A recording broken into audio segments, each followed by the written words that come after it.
Imagine a land where ancient spirits whisper through jungle ruins, where kings once commanded armies from golden thrones, and where empires rose and fell with the pulse of monsoons and the roar of elephants. This land, rich in mystery, resilience, and radiant culture, is Thailand. But Thailand, as we know it today, was not always Thailand. Its story stretches across millennia, through prehistoric hunters, grand city-states, spiritual revolutions, and foreign invasions. It is a chronicle of powerful dynasties, brilliant diplomacy, and unyielding identity in a region constantly reshaped by time and turmoil. How did this Southeast Asian kingdom come to be one of the only nations in the region never colonized by European powers? How did it evolve from stone tools to skyscrapers, from Khmer temples to Buddhist monarchs, from scattered tribes to a unified kingdom? Join us now as we journey through 4,000 years of transformation. From the mists of ancient prehistory to the vibrant pulse of modern Bangkok, this is the complete history of Thailand. Explained. Let's begin. At the very beginning, long before the words Thailand or Siam were ever uttered, long before cities were founded or temples built, this land was home to some of the earliest humans in Southeast Asia.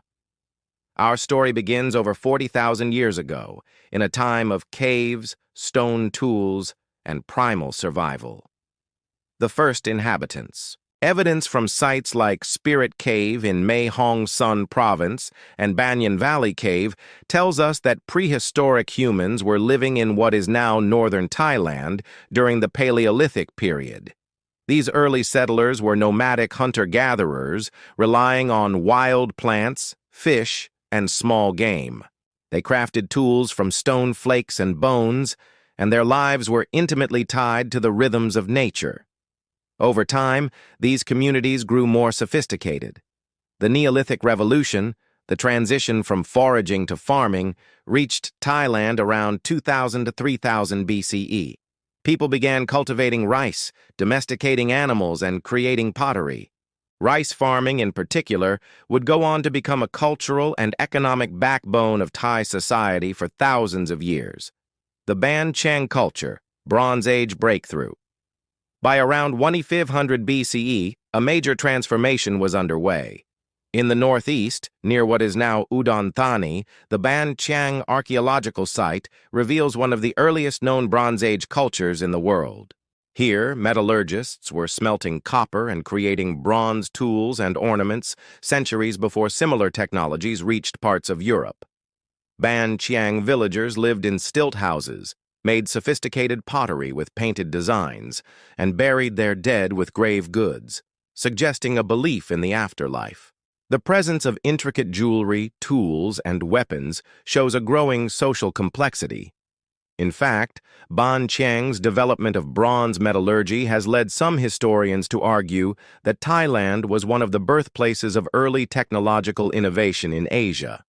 Iron Age Thailand and early trade by 500 BCE, the Iron Age had taken root. With iron came sharper tools, more efficient farming, and stronger weapons, fueling population growth and social stratification. People were now living in organized villages, possibly led by early chieftains or elders. Trade routes began to emerge, both overland and along river systems like the Chao Phraya, the Mun, and the Mekong. Thailand's geography, rich in rivers and fertile land, was ideal for early civilization. Goods like beads, spices, shells, and metals moved through what scholars now call the Maritime Silk Road. Artifacts from India, China, and even the Middle East found in Thai burial sites suggest that this region, even in its prehistoric age, was not isolated. It was already part of a wider web of trade and cultural exchange. The role of environment geography played a critical role in shaping early Thai society.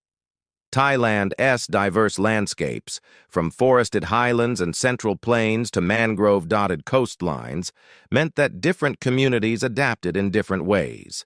In the highlands, people practiced slash-and-burn agriculture. In the central plains, large rice fields and access to waterways led to larger settlements and denser populations. In the south, early maritime communities took advantage of the sea for trade and fishing. This environmental diversity helped cultivate a multi-ethnic, multilingual society from the very beginning. Spiritual life in prehistory. What did prehistoric Thais believe?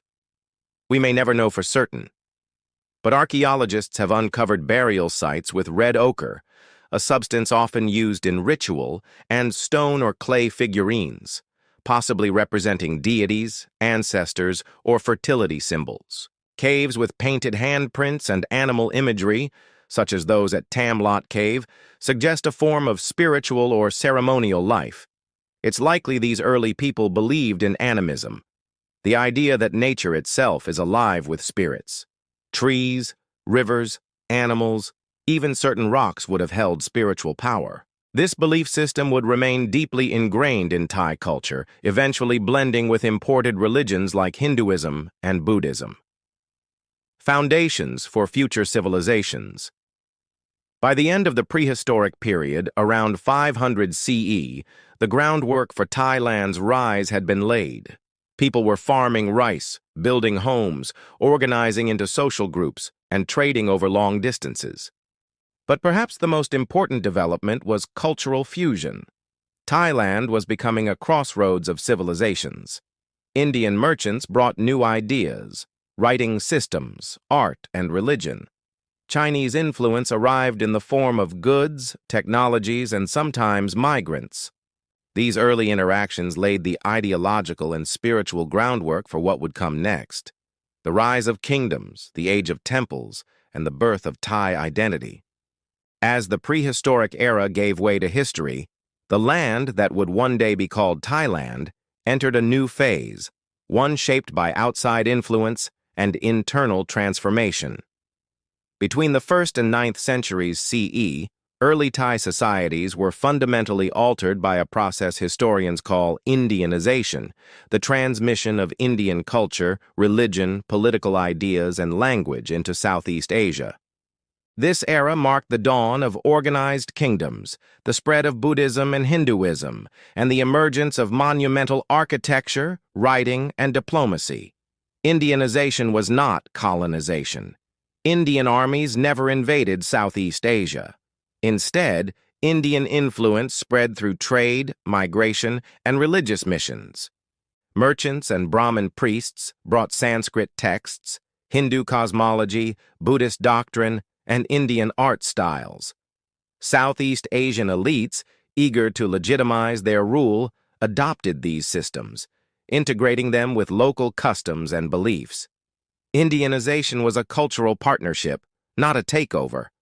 And nowhere was this more visible than in the kingdoms that arose during this period. One of the first major kingdoms in what is now central Thailand was Dvaravati, centered in the Chao Phraya River Valley.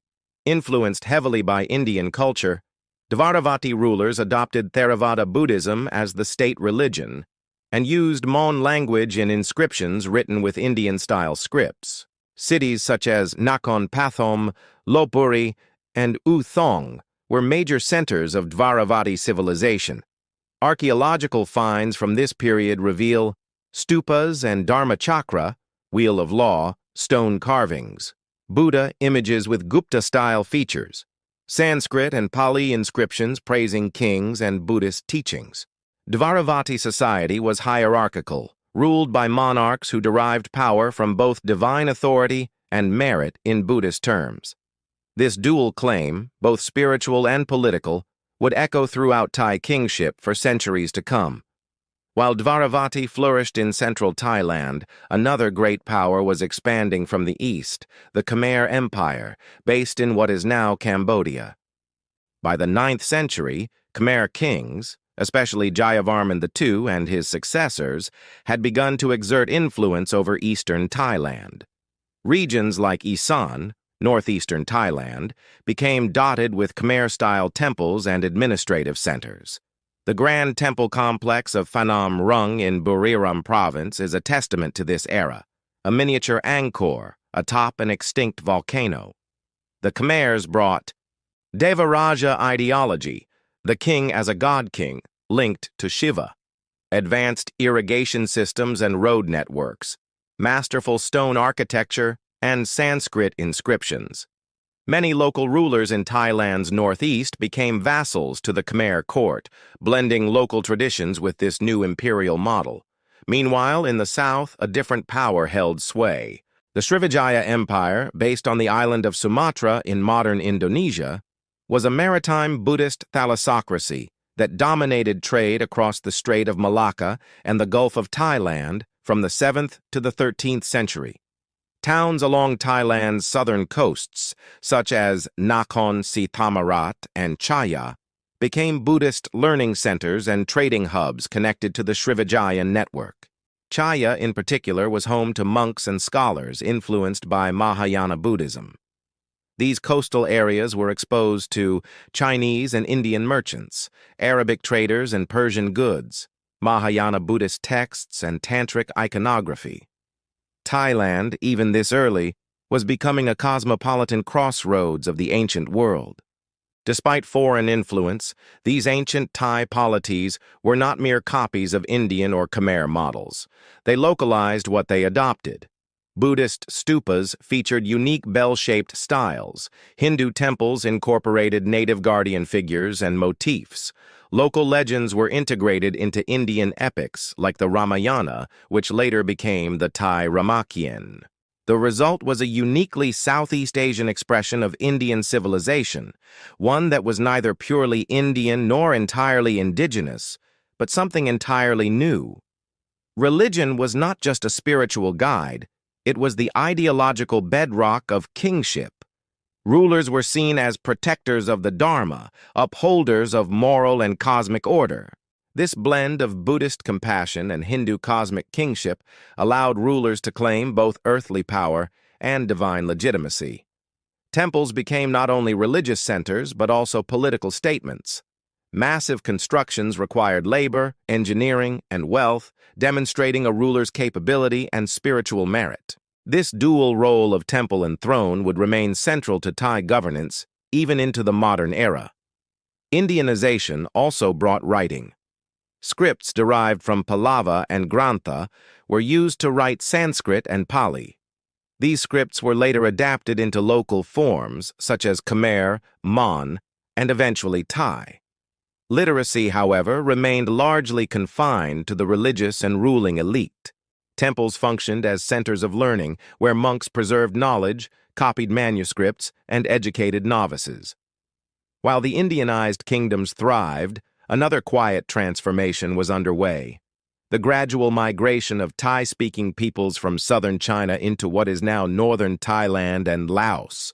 These peoples, ancestors of the modern Thai, began settling along river valleys and highland basins by the 8th and 9th centuries.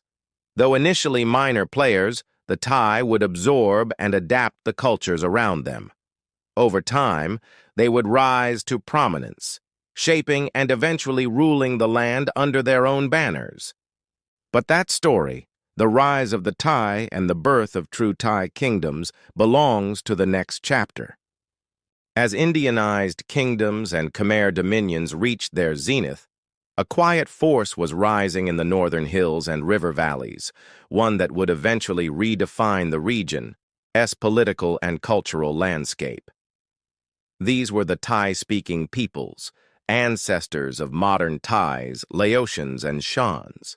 Their arrival and eventual unification under the banner of the Sukhothai Kingdom marked the beginning of a distinctly Thai historical identity.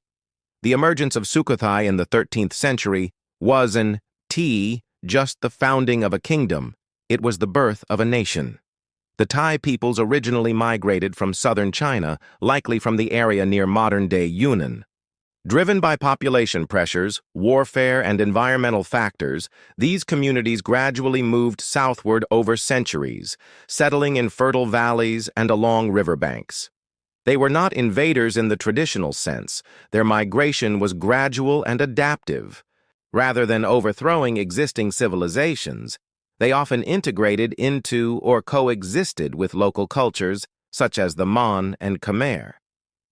By the 11th to 12th centuries, Thai communities had established muang, small autonomous city-states or principalities throughout northern and central Thailand. The stage was set for a new political order. The Dvaravati culture had long since declined, absorbed into Mon Khmer polities. The Khmer Empire, while still powerful, began to weaken in the 13th century due to internal succession crises, overextension, and rebellion in its outer territories. One of those territories was Sukhothai, a small Khmer outpost in central Thailand. But in 1238, two local Thai chieftains, Phokun Bang Klang Hao and Phokun Pa Mueang, led a successful rebellion. They overthrew Khmer authority and established the independent Thai kingdom of Sukhothai. This moment, while small in scope at the time, would go down in Thai history as a turning point, the symbolic beginning of Thai sovereignty. Sukhothai truly flourished under its most famous monarch, King Ramkhamhaeng the Great. His reign marked the golden age of Sukhothai and laid the ideological foundations of Thai kingship, language, religion, and culture. According to legend and the famous Ramkhamhaeng inscription dated to 1292, he was a just and benevolent ruler. The inscription describes a kingdom where whoever wants to trade in elephants does so. Whoever wants to trade in silver and gold does so. The bell was hung at the palace gate. If any subject suffered injustice, he could ring it, and the king would give him justice. This portrayal may be idealized, but it demonstrates the ideal of the righteous, accessible monarch, a legacy that would endure in Thai political culture. Sukhothai was not only a political entity, it was a cultural renaissance. Thai script. King Ramkhamhaeng is credited with creating the Thai writing system, adapting Mon and Khmer scripts with influences from Sanskrit and Pali. This script, with minor modifications, is still used today. Theravada Buddhism. Though Buddhism had existed in the region for centuries, Sukhothai made Theravada Buddhism the dominant state religion. It was promoted by the king and supported through the building of temples, stupas, and monastic education. Art and architecture. Sukhothai art is renowned for its graceful Buddha images, lotus bud chetties, and elegant proportions. The famous walking Buddha statues, with their flowing robes and sinuous movement, emerged from this period. Hydraulic engineering. The kingdom developed sophisticated systems for irrigation and water storage, allowing for reliable rice cultivation and economic stability. Sukhothai's political organization was based on the mandala system, a Southeast Asian model where power radiated from a central capital and faded with distance. Outer towns were governed by local chieftains loyal to the king in exchange for trade rights, protection, and symbolic titles. This system was flexible and suited to a region with difficult terrain and diverse populations. It also emphasized moral authority rather than coercive force. Kings ruled as father figures who guided their people through righteousness, or Dhamma. Sukhothai was also active in diplomacy and trade. The kingdom exchanged embassies with China's Yuan dynasty, and Ramkhamhaeng himself is recorded in Chinese sources. Sukhothai exported goods such as ceramics, salt, dried fish, and rice, and imported silk, iron tools, and luxury goods. The kingdom's famed Sangkalak ceramics, found as far as Japan and Indonesia, point to a thriving export economy. Modern historians view Sukhothai with both admiration and caution. While it holds a mythic status in Thai national memory as the first true Thai kingdom, a golden age of peace and piety, some elements are likely romanticized. The Ramkhamhaeng inscription, while invaluable, is a royal document and may exaggerate the king's benevolence and accomplishments. Sukhothai was one of several competing kingdoms, not the sole center of power. Others, like Lan Na in the north and Thonburi to the east, were equally significant. Nonetheless, Sukhothai left an undeniable legacy: the consolidation of Thai culture, the institutionalization of Buddhism, and the creation of a national script. After Ramkhamhaeng's death, the kingdom weakened. Its outer provinces declared independence, and by the mid-14th century, Sukhothai was absorbed into the expanding Ayutthaya Kingdom. Yet its legacy endured. Future kings, including those of Ayutthaya and even the modern Chakri dynasty, would invoke Sukhothai as the moral archetype of Thai governance. In the Thai imagination, Sukhothai became not just a kingdom, but a symbol of national origins. As the sun set on Sukhothai, a new power emerged from the south, more ambitious, more militarized, and destined to shape Thai identity for over 4 centuries. This was Ayutthaya, a kingdom that would rise to dominate the Chao Phraya River basin, become a global trading hub, and command respect from regional powers and European empires alike. Founded in 1350, Ayutthaya grew into a vast and multicultural empire, forging the foundations of Thailand's central monarchy and leaving behind an enduring cultural and architectural legacy. In 1350, King Rama V, also known as Uthong, established Ayutthaya on an island surrounded by rivers, a natural fortress against invasion. Located near the convergence of major waterways, the city had strategic advantages for trade, agriculture, and defense. Rama V declared Theravada Buddhism the official religion, reinforcing it with state patronage. But he also preserved elements of Hindu royal rituals, creating a dual religious framework that legitimized kingship and linked Ayutthaya with the Indianized traditions of Southeast Asia.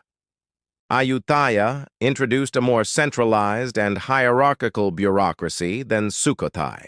The king stood as a Devaraja, or god king, above all others, a model inspired by the Khmer. Rulers were not just paternal figures, but divine sovereigns with semi-sacred status. The administration was divided into 4 key ministries: Mahathai, internal affairs and civil administration; Kalahom, defense and military; Phrakhlang, treasury and foreign trade; Nakhonban, justice and policing. The kingdom was divided into muang, cities or provinces, ruled by governors loyal to the crown. Officials were ranked using the Sakdina system, a numerical scale representing land entitlements and social prestige. It formalized hierarchy and allowed for efficient taxation and control. Ayutthaya was a martial kingdom.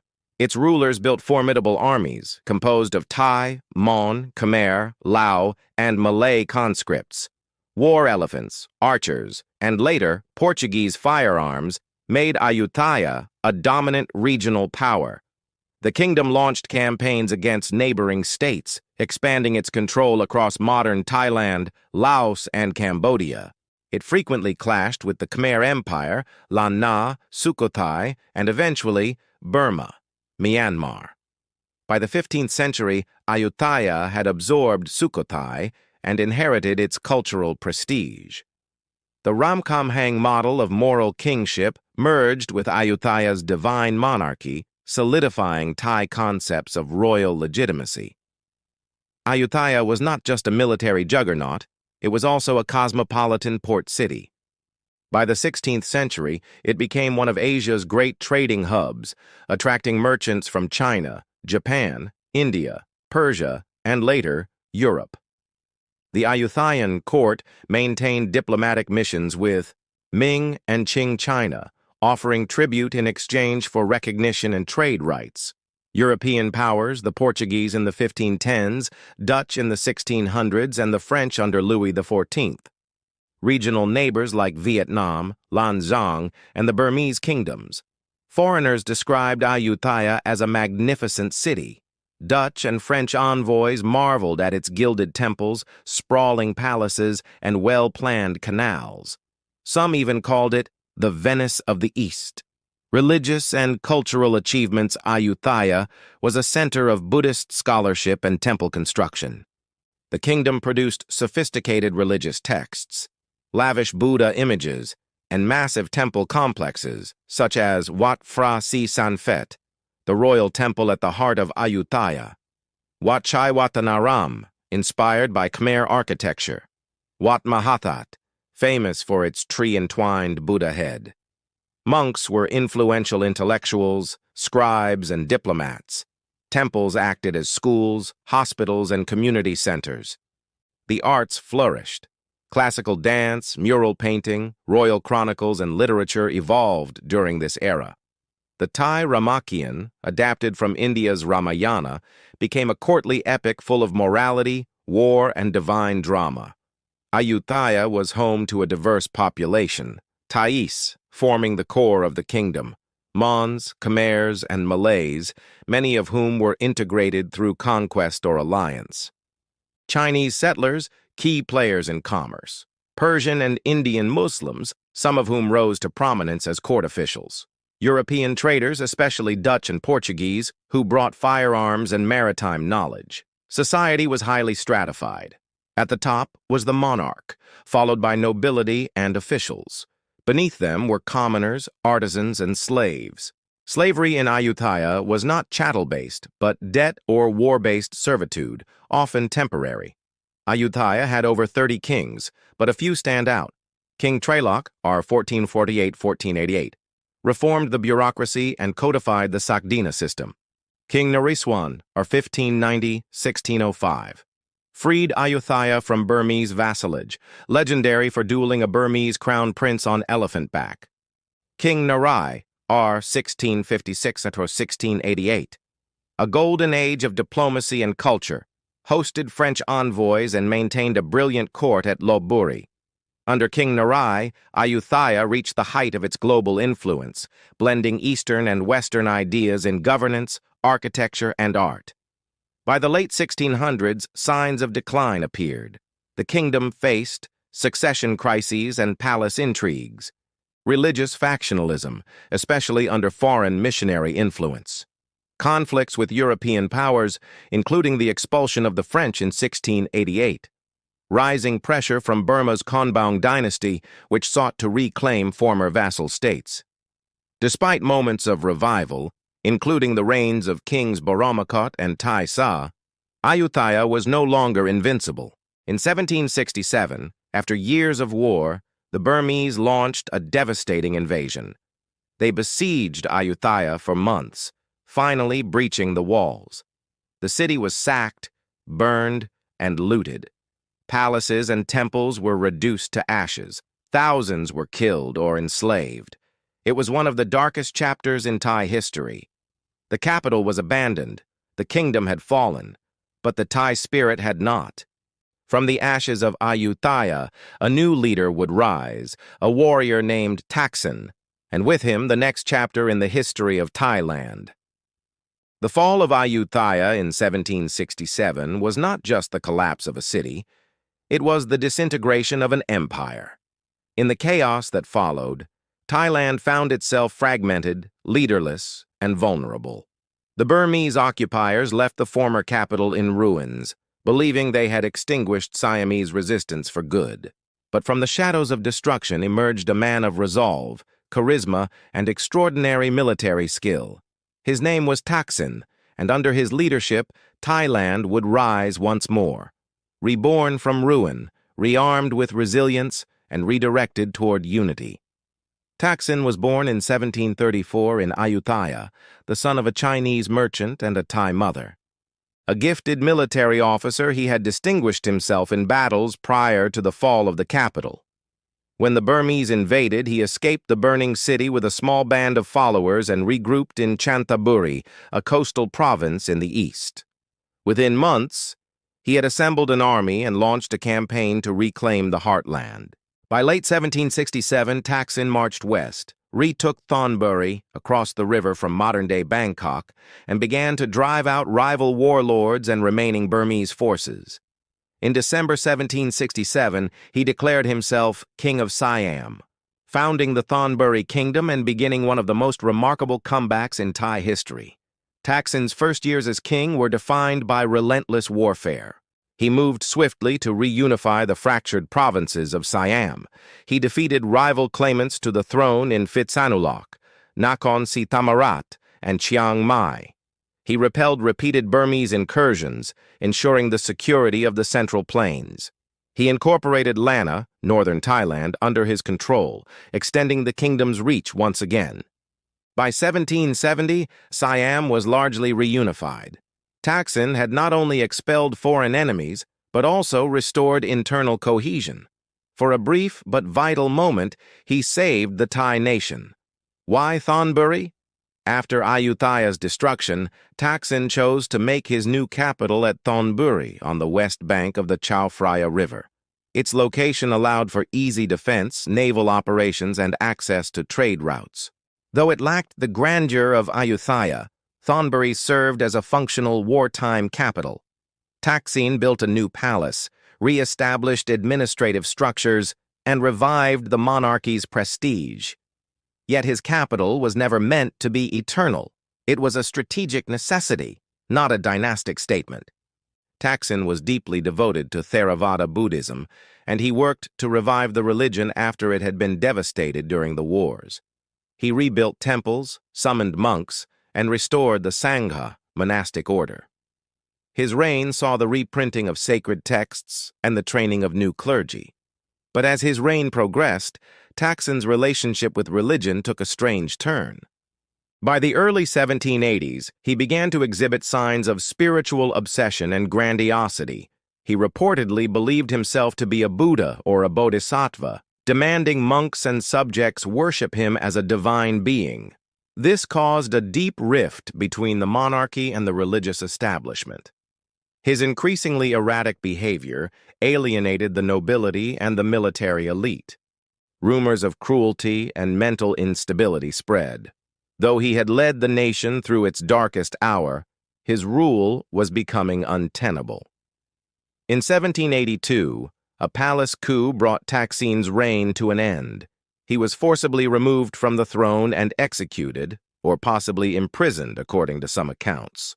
The man who replaced him was one of his most trusted generals, Chao Phraya Chakri, later crowned as King Rama V. This marked the end of the Thonburi Kingdom and the beginning of a new era, the Chakri dynasty, which still rules Thailand today. Though his reign was short, 1767–1782, Thaksin's impact was profound and enduring. National savior. He reunified Siam at its lowest point and expelled foreign occupiers. Military genius. He waged successful campaigns on multiple fronts with limited resources. Religious reformer. He restored Buddhist institutions even if his later views caused controversy. Visionary leader. He laid the groundwork for modern Thailand, preserving its independence when it could have easily disappeared from the map. Today, Thaksin is revered as a national hero. Statues of him stand in Chanthaburi, Thonburi, and Tak, and his memory is honored annually on King Thaksin Memorial Day, December 28th. With Thaksin gone, Siam needed stability, legitimacy, and a fresh start. The newly crowned Rama I moved the capital across the river to Bangkok, signaling a new chapter in Thai history. Yet without Thaksin's extraordinary leadership, there might not have been a capital to rebuild at all.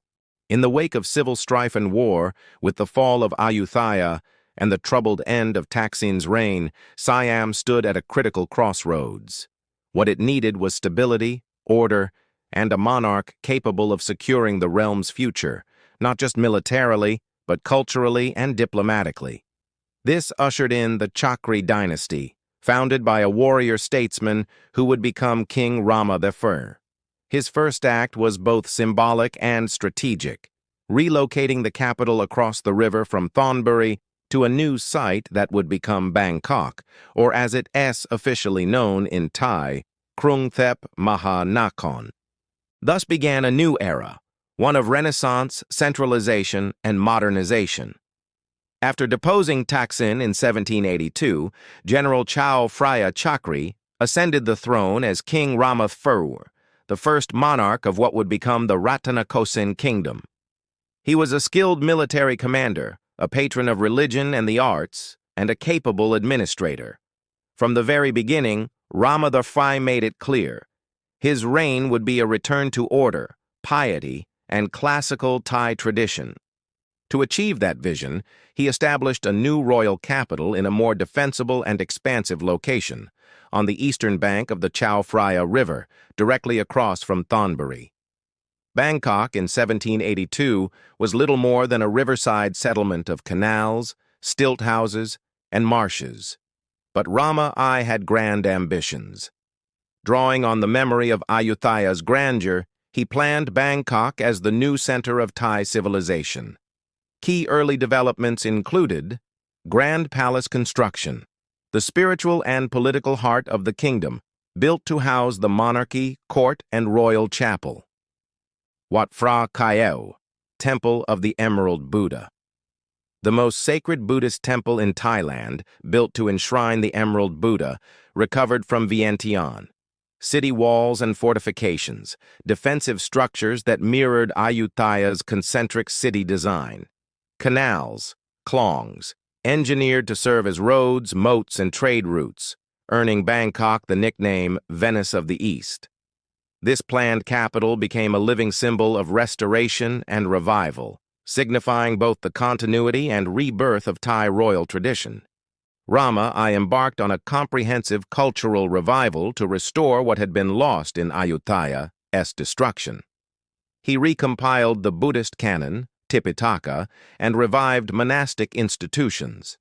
He commissioned a re-editing of the Ramakien, the Thai version of the Indian epic Ramayana, and promoted it through court dance and literature. He reinstated key court rituals, language codes, and royal ranks, linking the new dynasty with classical Thai identity.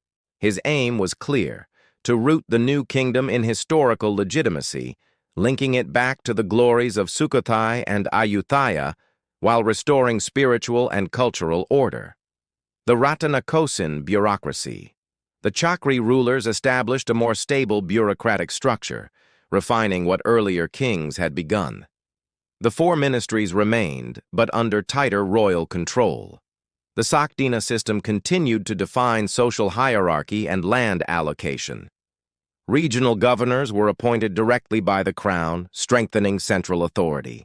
A new legal code, the Three Seals Law, was compiled, merging customary law, religious principles, and royal edicts into one comprehensive code. These reforms created a strong, centralized monarchy, allowing the Chakri kings to rule over a diverse and expansive realm more efficiently than ever before. Foreign policy in a changing world. Rama V and his successors were aware of growing European influence in Asia. Though cautious of foreign intervention, they maintained measured diplomacy. Envoys were sent to China, reinforcing the tributary relationship and ensuring diplomatic recognition from the Qing emperors. European merchants, especially the British and Portuguese, continued to trade under tightly regulated conditions. The kingdom remained officially isolationist, wary of colonial ambitions spreading from India and Indochina. Thailand in this era maintained a delicate balance between openness and sovereignty, a balancing act that would become crucial in the 19th century. King Rama I laid the foundation of modern Thailand. His reign marked the beginning of over 2 centuries of Chakri rule, one of the longest continuous dynasties in the world. His legacy included a reinvigorated Buddhist identity rooted in Theravada orthodoxy, the rebuilding of art, literature, and legal tradition, a new capital that would grow into a global metropolis, a monarchy both powerful and deeply spiritual, cemented in custom yet adaptable to change. Today, his name is honored in monuments, roads, and bridges, and his memory stands as a pillar of national revival. After Rama V's death in 1809, his son, Rama II, continued his father's cultural mission. A refined poet and patron of the arts, Rama II oversaw a period of peace and artistic flourishing. He was succeeded by Rama III, 1824-1851, who emphasized trade and temple building. Under his reign, commercial ties with China and Western powers expanded. Dozens of temples were restored or newly constructed, many still standing today. The seeds of modernization and foreign tension were quietly sown. Though the Chakri dynasty had restored Thai sovereignty and dignity, the global order was shifting. European powers were becoming more aggressive. Colonies bordered Thailand on all sides. A storm was coming. In the next chapter, we will see how a remarkable monarch would rise to meet that storm with vision, diplomacy, and resolve. As the 19th century advanced, Southeast Asia was engulfed in a new reality: European imperialism. One by one, Siam's neighbors fell under colonial control: Burma to the British, Vietnam and Cambodia to the French. The once distant world of industrial powers was now knocking directly at Siam's gates.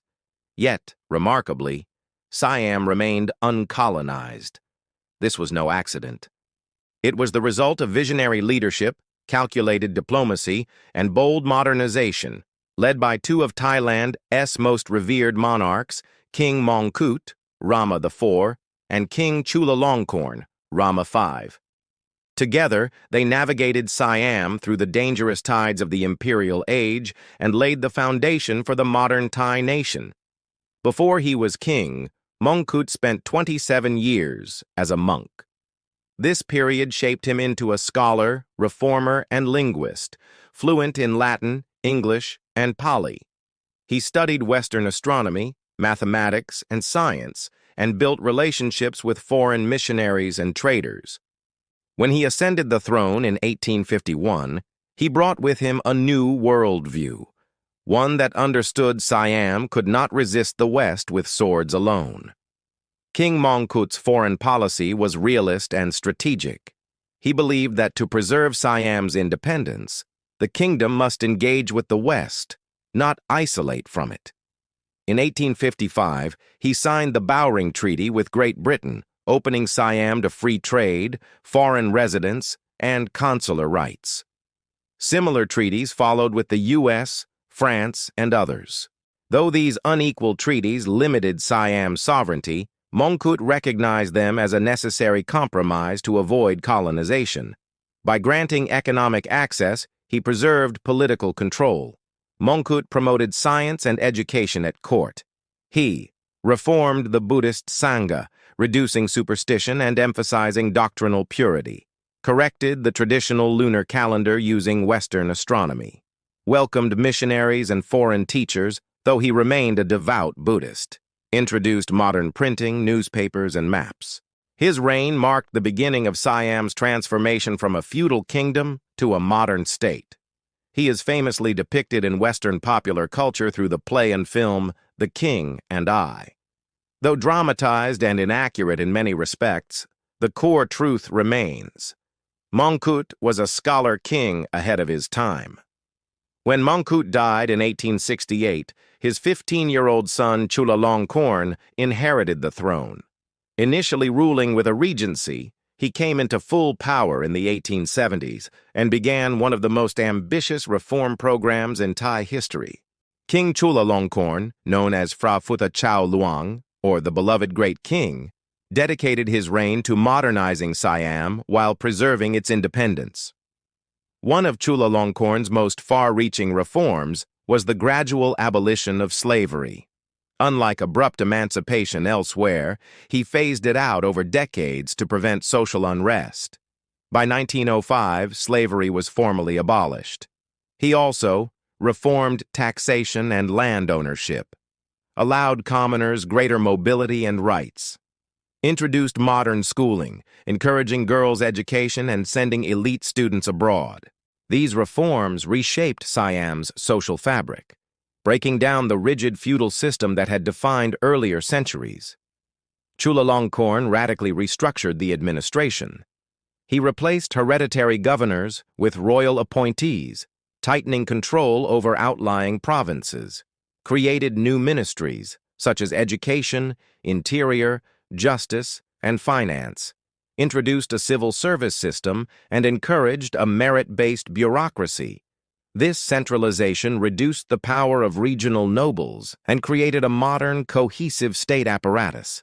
King Chulalongkorn brought Siam into the modern era with sweeping infrastructure projects, built the first railroads connecting Bangkok to the provinces, installed telegraph lines, post offices, and modern roads, commissioned hospitals and Western-style schools, such as Chulalongkorn University, which still bears his name. Bangkok grew into a modern capital, complete with electricity, tram lines, and European-style government buildings, blending East and West. The greatest test of Chulalongkorn's reign came from foreign threats. Britain and France both eyed Siamese territory. Through diplomatic genius, he managed to keep Siam independent while ceding peripheral territories to avoid direct colonization. In 1893, the Franco-Siamese War forced Siam to surrender Laos to France. Later, parts of Cambodia and northern Malaya were ceded in exchange for formal recognition of Siam's independence. While some territory was lost, Siam remained the only country in mainland Southeast Asia to resist colonization, a fact deeply rooted in Thai national pride. By the time of his death in 1910, King Chulalongkorn had transformed Siam into a modern nation. He preserved its sovereignty in the age of empires. He reformed society, education, economy, and government.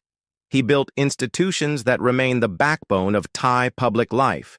He is remembered as Phra Phya Maharat, the great beloved king.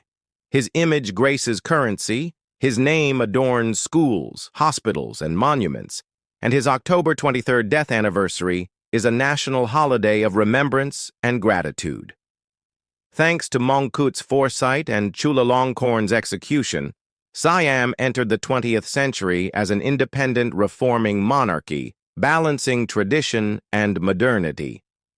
But new challenges loomed: internal calls for democracy, global wars, and the decline of absolute monarchy. A new chapter was about to unfold, one defined not just by kings, but by the people. As the 20th century unfolded, Siam was no longer a secluded kingdom resisting colonialism. It was now an independent nation grappling with modern governance. The groundwork laid by Kings Mongkut and Chulalongkorn had modernized the state, but also planted the seeds of political awakening. A new generation of educated Thais, inspired by Western ideals of democracy, nationalism, and constitutional law, began to question the traditional system of absolute monarchy. And in 1932, after nearly 700 years of royal rule, the unthinkable happened. Siam's absolute monarchy came to an end, not with bloodshed, but with a revolution of ideas, ambition, and a vision for a new political order. By the early 1900s, Siam's educated elite, especially those who had studied in Europe and Japan, began to envision a new form of government. Many had been sent abroad under royal scholarships, but returned with ideas of constitutionalism, parliamentarianism, and civil rights. Simultaneously, global events exerted pressure. The Russian Revolution of 1917 showed that monarchies could fall. The end of World War I brought waves of nationalism and democratic fervor. The economic depression of the 1920s and 1930s strained the Siamese economy, sparking discontent.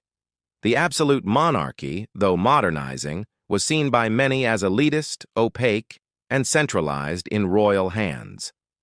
At the heart of the revolution was a small but determined group, the Kana Ratsadon, or People's Party, formed in 1927 by a mix of military officers and civil servants. Key members included Priti Banomyong, a visionary legal scholar and economic reformer; Plaik Phibun Songkram, Phibun, a nationalist army officer with a strongman persona; Luang Phibun Songkram, who would later become prime minister. Their platform called for an end to absolute monarchy, establishment of a constitution and parliament, equal rights, and modernization of the economy and society. Though initially small in number, their cause was bold, and their timing perfect. On the morning of June 24, 1932, while King Rama VII, Prajadipak, was at his summer palace in Hua Hin, the People's Party launched a bloodless coup in Bangkok. Military forces seized control of key infrastructure, radio stations, government buildings, and the capital itself. The revolutionaries broadcast a declaration over the radio stating, "The country belongs to the people, not to the king alone." Faced with coordinated action and no organized resistance, the king peacefully acquiesced, agreeing to a constitutional government. And just like that, Siam transitioned from an absolute monarchy to a constitutional monarchy. without civil war, without violence, and with global attention. Later that year, the first permanent constitution was promulgated. It established a parliament, National Assembly, with appointed and elected members, an executive cabinet led by a prime minister, a monarch as head of state but no longer above the law. Though the system was imperfect and semi-democratic at best, it marked a radical break from centuries of tradition. The monarchy was not abolished, but its political power was permanently curtailed. King Rama VII initially cooperated with the new regime, but tensions soon emerged. He opposed several policies of the People's Party and resisted full democratization. In 1935, disillusioned and ill, he abdicated while in exile in England. In his parting message, he lamented that while he supported constitutionalism, he believed it had been implemented without true democracy. His abdication paved the way for the enthronement of his nephew, King Ananda Mahidol, Rama VIII, then just a young boy living in Switzerland. Although the People's Party promised democracy, power soon shifted toward the military wing of the movement.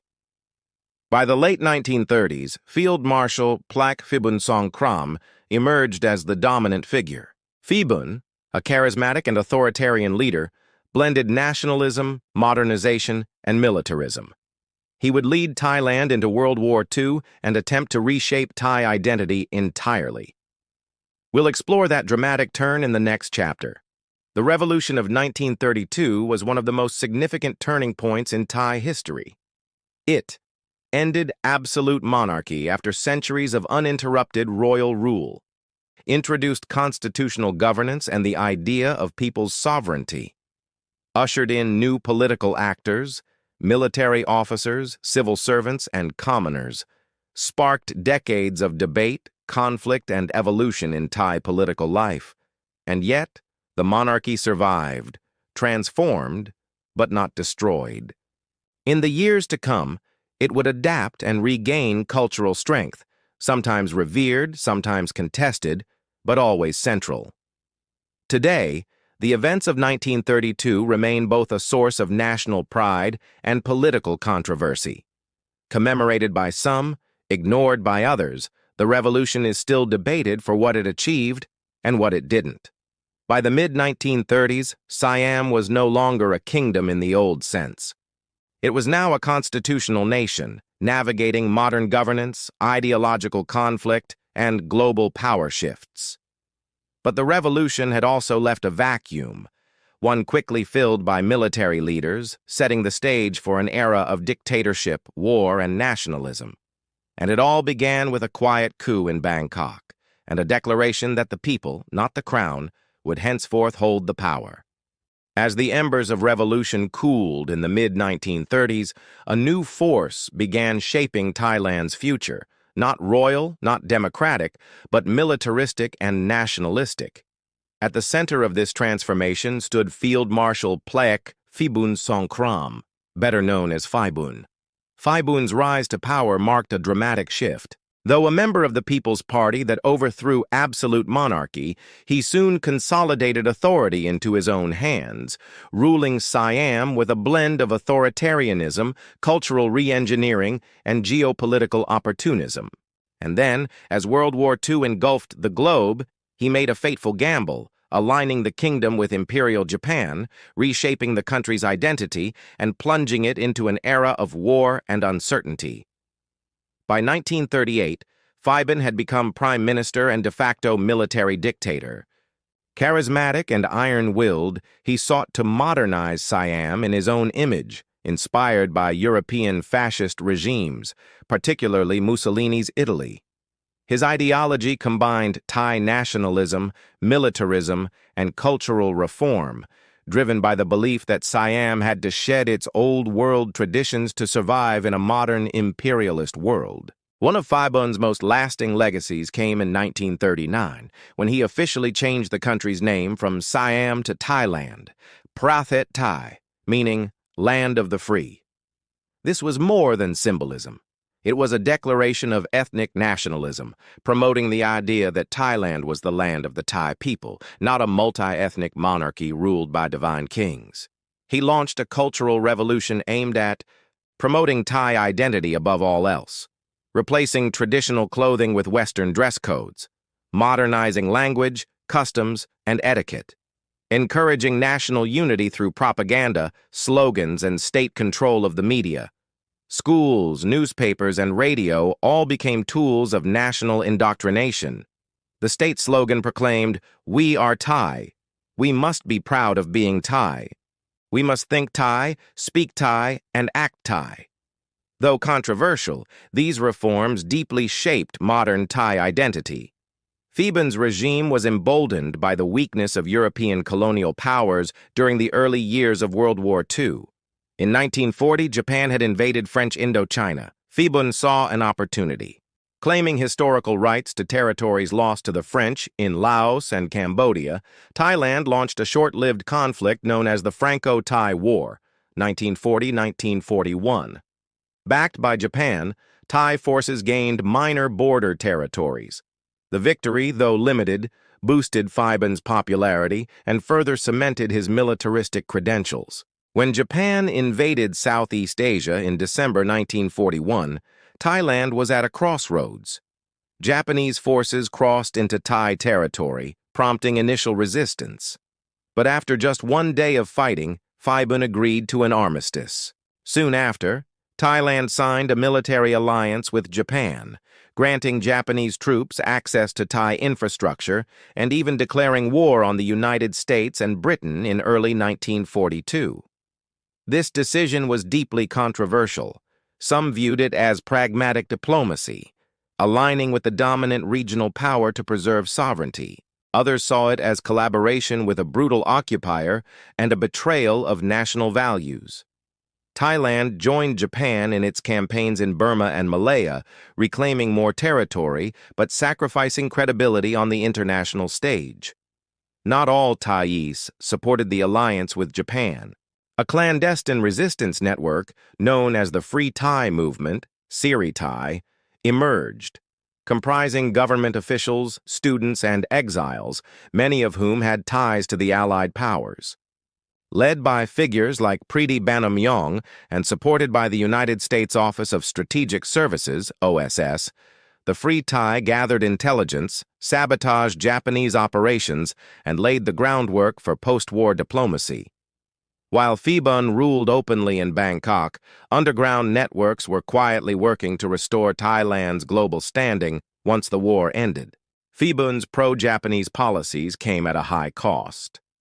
As the war dragged on, bombings of Bangkok by the Allies increased, targeting Japanese infrastructure and military assets. The Thai economy suffered from inflation, scarcity, and disruption of trade. Public dissatisfaction grew, especially as Japanese troops became increasingly exploitative and aggressive. By 1944, Pheban's once iron grip had loosened. Facing mounting opposition from the civilian government, the military, and royalist factions, he was forced to resign. In his place, Preeti Banamyong assumed real leadership, though King Ananda Mahidol remained Thailand's nominal monarch from afar. When the Allies declared victory in 1945, Thailand found itself in a delicate position. Though it had declared war on the Allies, the Free Thai's resistance and Preeti's diplomacy softened the blow. Thanks to the efforts of the Seri Thai and U.S. support, Thailand avoided occupation and punitive measures. It was treated as a non-belligerent rather than an Axis-aligned power. The territories gained during the war were returned, and Thailand rejoined the international community. In 1946, Thailand joined the United Nations, reaffirming its status as an independent, sovereign nation in the New World Order. Though ousted during the war, Pheban would return to power in 1948, staging a military coup and ruling again until 1957. His second term was less ideological and more Cold War-aligned, partnering with the U.S. in anti-communist efforts. Despite his authoritarianism and war-era collaboration, Pheban remains one of Thailand's most complex figures, a modernizer who shaped Thai national identity, a dictator who suppressed dissent, a survivor whose influence spanned decades. World War II marked a defining chapter in Thai history. It reshaped national identity and language, international alliances and diplomacy, the role of the military in governance. Though Thailand emerged battered, it remained independent. And in the post-war world, a new era of democracy, monarchy, and Cold War politics would unfold, where Thailand's identity and alliances would be tested once again. As the guns of World War II fell silent, Thailand stood at a crossroads. The country had emerged with its sovereignty intact, thanks to diplomatic finesse and the efforts of the Free Thai movement. But peace did not bring stability.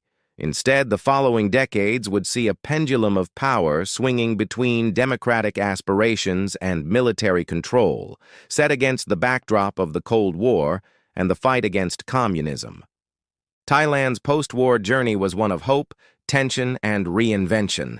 The monarchy would return, the military would dominate, and the people would periodically rise to demand their voice. After the war, Preeti Banomyong, leader of the Free Thai movement, briefly assumed control as regent and then prime minister. His vision was for a democratic Thailand aligned with global norms, with an emphasis on education, justice, and civil governance. But his tenure was fraught with internal opposition, from royalists, conservatives, and the military. His government was blamed, unfairly, for the mysterious death of King Ananda Mahidol, Rama VIII, in 1946, found shot in his bedroom at the Grand Palace. Though the circumstances remain unresolved, the tragedy shook the nation. Preeti soon went into exile, and his democratic experiment collapsed. In 1948, Field Marshal Phibun, Thailand's wartime dictator, staged a military coup and returned as prime minister. His second rule was less ideological and more strategic. Now aligned with the United States, he positioned Thailand as a bulwark against communist expansion in Southeast Asia. Key developments under Phibun's post-war rule joined the Southeast Asia Treaty Organization, SEATO, in 1954. Allowed U.S. military bases in Thailand, cracked down on communist sympathizers and dissenters. This alignment brought economic aid and military support from the U.S., accelerating development but also entrenching military control over politics. While the military ran the government, the monarchy quietly regained symbolic and spiritual power. In 1946, following King Ananda's death, his younger brother Bhumibol Adulyadej was crowned King Rama IX. Educated in Switzerland and fluent in Western thinking, Bhumibol was a quiet, introspective monarch, but he would grow to become Thailand's most revered king. Throughout the Cold War, Bhumibol cultivated a moral and cultural leadership role, positioning the monarchy as the guardian of national unity, tradition, and Buddhism. He remained officially above politics, but played a critical role in stabilizing the country during periods of crisis, gaining deep respect from the Thai people. By the late 1950s, Phibun's popularity had waned. In 1957, another military coup, led by Field Marshal Sarit Thanarat, deposed him. Sarit ruled with an iron fist, dissolving parliament, suspending the constitution, and establishing a semi-authoritarian regime. But he also elevated the monarchy, restoring traditional royal rituals and encouraging public reverence for King Bhumibol. Cracked down on communism, aligning even more tightly with U.S. Cold War policy, promoted state-led economic development, infrastructure building, and rural modernization. Sarit's authoritarianism was accompanied by populist gestures, building roads, schools, and hospitals in the countryside. His rule laid the foundation for the modern relationship between the Thai military and monarchy. The Cold War deeply influenced Thailand's foreign and domestic policy. During the Vietnam War, Thailand became a forward operating base for U.S. forces, hosting over 30,000 American military personnel. Thai troops fought alongside U.S. and South Vietnamese forces. American aid flowed in, funding highways, schools, and development programs. But the military's embrace of U.S. support came at a cost. The rise of consumerism and social inequality created tensions. Student movements, inspired by global democracy movements, began challenging military rule. Fear of communist insurgency justified arrests, torture, and censorship. In rural areas, especially in the north and northeast, the Communist Party of Thailand, CPT, gained followers, feeding off poverty, land inequality, and ethnic marginalization. By the early 1970s, a new generation of students and intellectuals had become a political force. Inspired by global movements and frustrated with corruption and repression, they demanded change. On October 14, 1973, after days of massive protests in Bangkok, the military opened fire on unarmed demonstrators. Dozens were killed. The nation was outraged. King Bhumibol intervened, calling for calm and supporting the formation of a civilian government. The military rulers fled into exile. For the first time in decades, Thailand had a real taste of democracy. The next 3 years saw a flourishing of civil society, student activism, and press freedom. Political parties were legalized, elections were held, debate was vibrant and passionate. But the democratic experiment faced immense pressure. The Vietnam War ended in 1975 with communist victories in Vietnam, Laos, and Cambodia, triggering fear of domino effect in Thailand. Right-wing forces, royalists, and business elites feared the growing influence of leftist groups. Tensions escalated into violent confrontations. On October 6, 1976, during a student protest at Thammasat University, security forces and right-wing vigilantes carried out a brutal massacre, killing dozens. That same day, the military staged a coup, ending the brief democratic interlude. From the late 1970s to the 1990s, Thailand entered a pattern of political oscillation. Civilian governments were formed, only to be interrupted by military coups. New constitutions were drafted, then suspended. The economy grew rapidly in the 1980s, but politics remained fragile. Yet amid these cycles, Thai society was changing. The middle class was expanding. Media and civil society became more assertive. The monarchy, especially King Bhumibol, remained a stabilizing figure, often seen as above the political fray. By the end of the Cold War, Thailand had become a regional economic success story, but still struggled with democratic stability. The military retained deep influence, the monarchy held enormous cultural sway, and the people continued to fight for political participation. Thailand's post-war era was defined by this delicate and sometimes dangerous balance between power and people, tradition and change, order and liberty. As the Cold War faded into history, Thailand entered the modern global era, an age marked by dizzying economic growth, democratic awakenings, financial collapse, and recurring political turbulence. The late 20th and early 21st centuries would define a new chapter in Thailand's journey, one of economic ambition, social transformation, and a relentless struggle to define the true meaning of democracy. It was a time of hope and hardship, of rising skyscrapers and street protests, of global integration and local discontent. Thailand was growing, but the path was anything but smooth. In the 1980s and early 1990s, Thailand emerged as one of the Asian tigers, a group of nations undergoing rapid industrialization and export-driven economic expansion. Key drivers of this boom included massive investment in manufacturing, electronics, and infrastructure, influx of foreign capital, particularly from Japan and the U.S. rapid urbanization, especially in Bangkok, which became a global megacity, growth in tourism, agriculture, and the service sector. GDP soared. The middle class expanded. Consumer culture blossomed. For many, it seemed Thailand was on the cusp of developed nation status. But prosperity was uneven. While Bangkok and major cities thrived, rural regions lagged behind. Inequality deepened, and the economic structure remained vulnerable to shocks. The economic surge was not matched by political stability.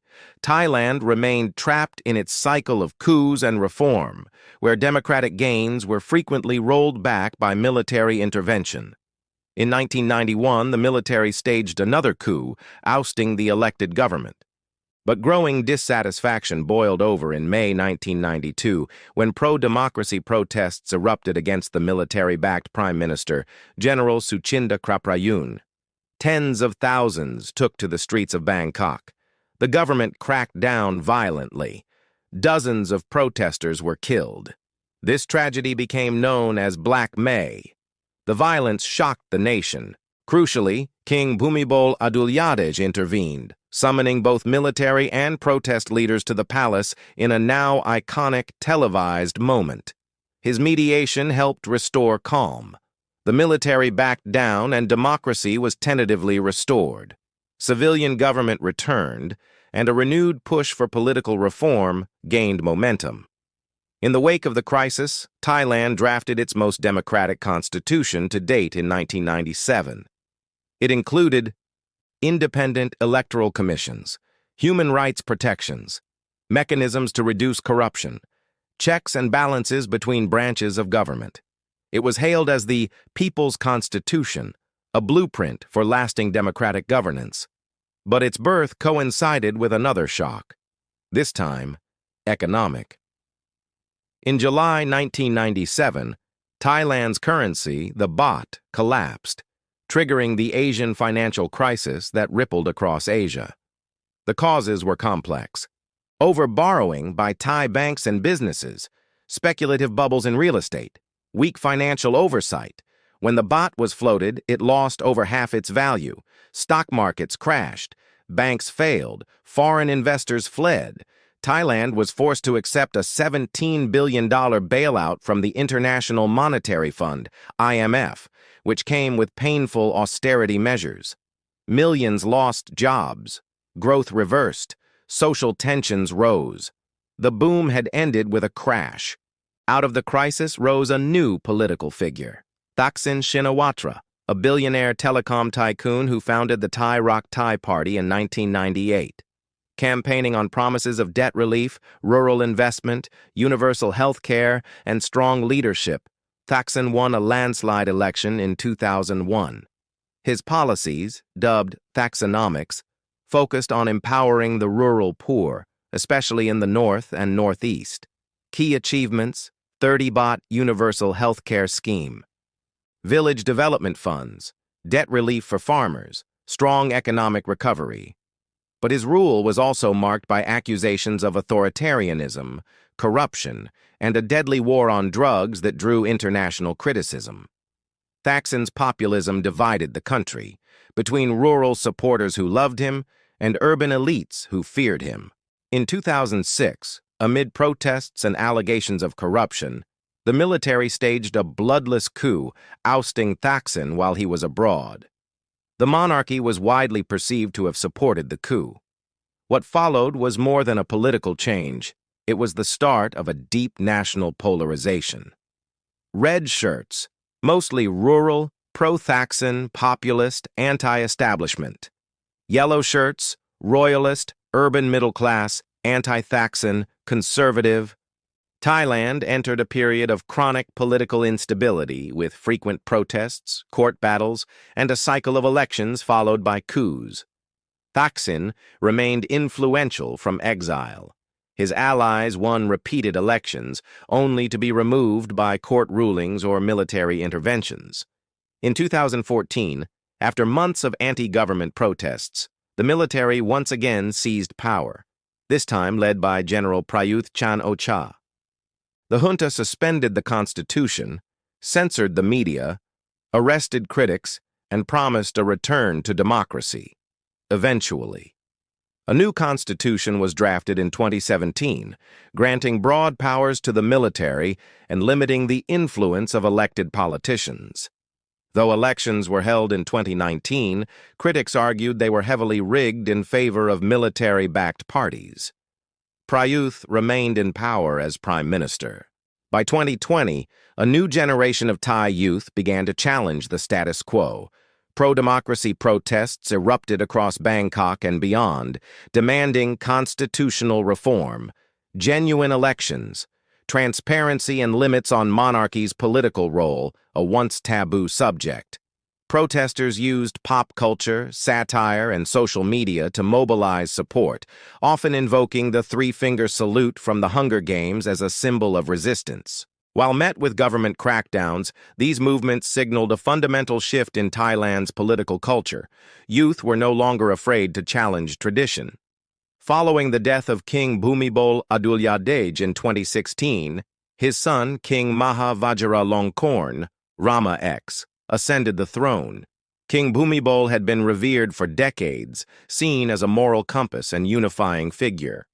Rama X inherited not only the crown, but public scrutiny in a more open and divided society.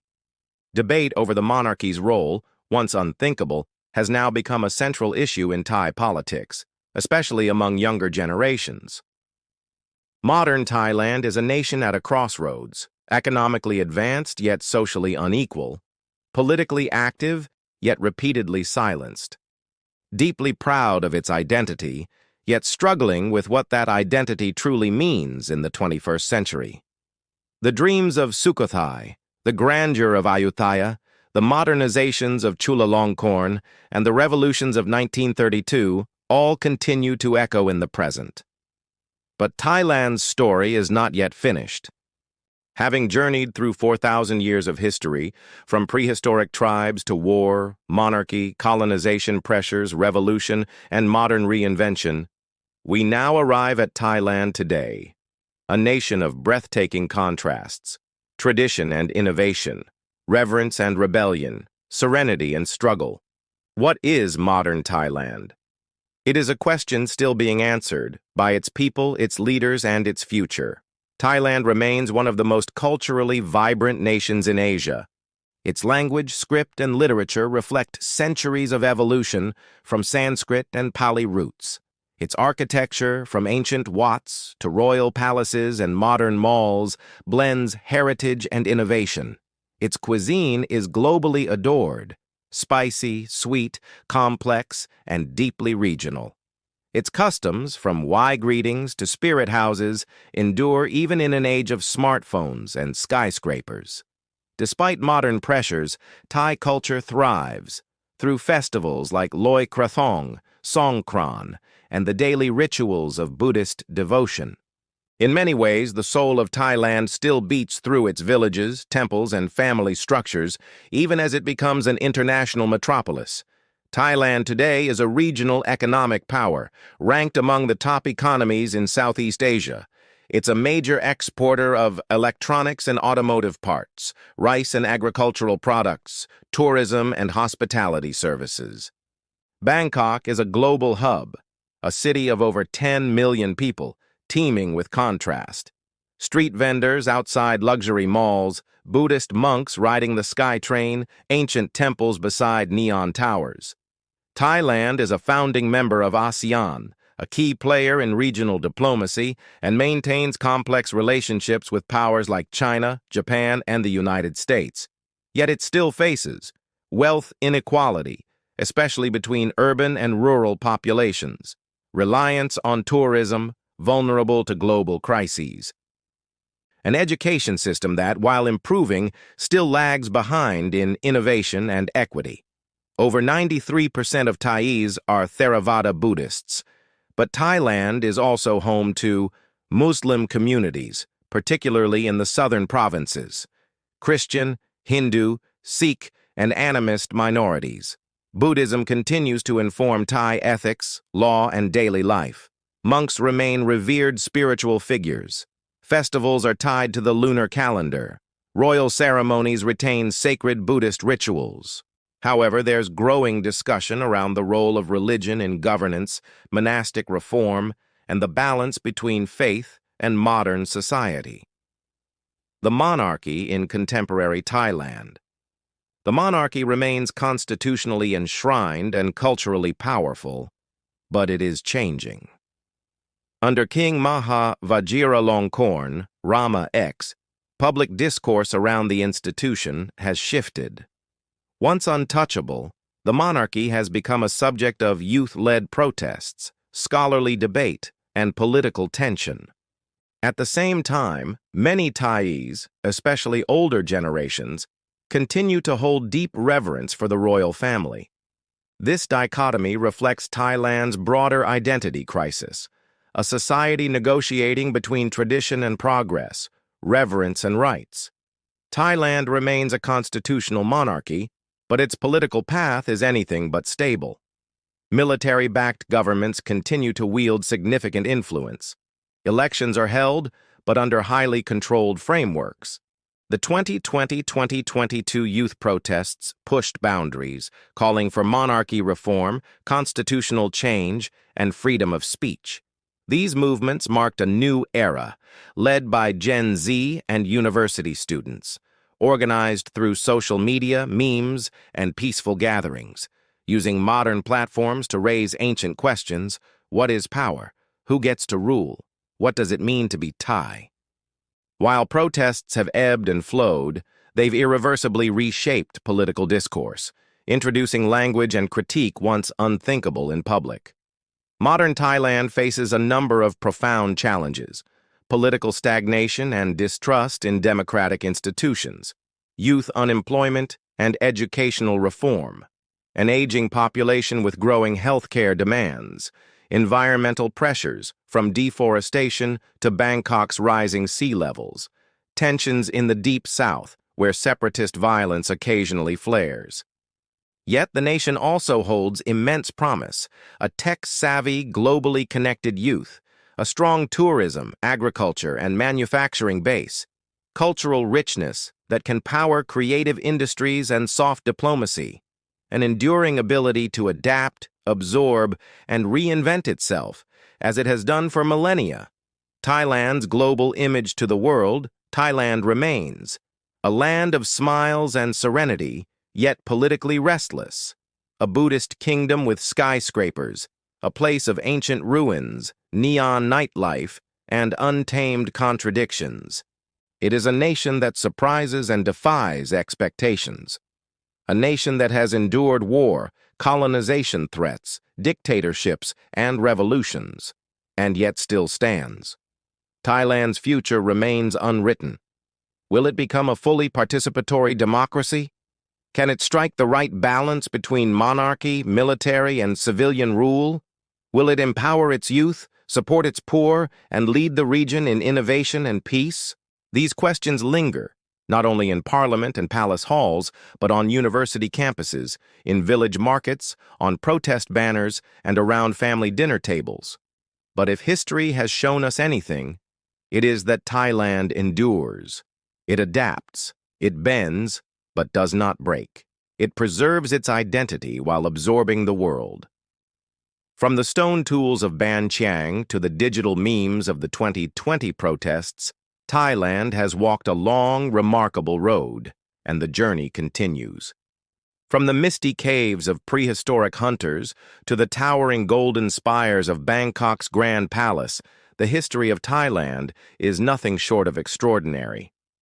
We began in the ancient world, where early humans settled the land, cultivated rice, and built complex Bronze Age cultures like Ban Chiang.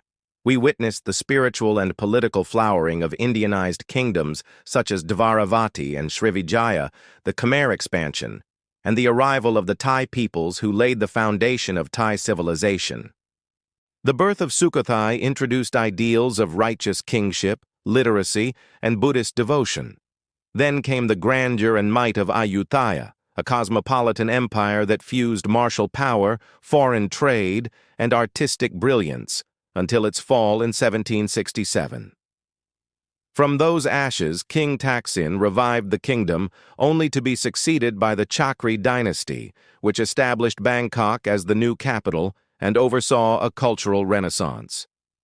The 19th and early 20th centuries brought reform and resistance. Kings Mongkut and Chulalongkorn modernized Thailand while preserving its sovereignty, an exceptional achievement in a colonized region. In 1932, the absolute monarchy ended peacefully, ushering in a new, often turbulent era of democracy, dictatorship, and military rule. Thailand's role in World War II, its Cold War alignment, and its struggle with communism all left lasting marks on its political DNA. The late 20th century saw economic boom and bust, political uprisings, and the rise of populist movements. The revered reign of King Bhumibol Adulyadej shaped the national psyche, while military coups and constitutional crises tested the nation's democratic resolve. Today, Thailand stands at a pivotal moment. Youth movements demand reform, old power structures resist change, and society seeks a balance between past and future, tradition and transformation. But one truth remains: Thailand is a nation that endures. It adapts, evolves, and redefines itself, time and time again. Its history is not a closed book, but a living narrative, still unfolding, written not just by monarchs and generals, but by every Thai citizen, young and old. This is Thailand, ancient and modern, fragile and resilient, enduring, diverse, and endlessly fascinating.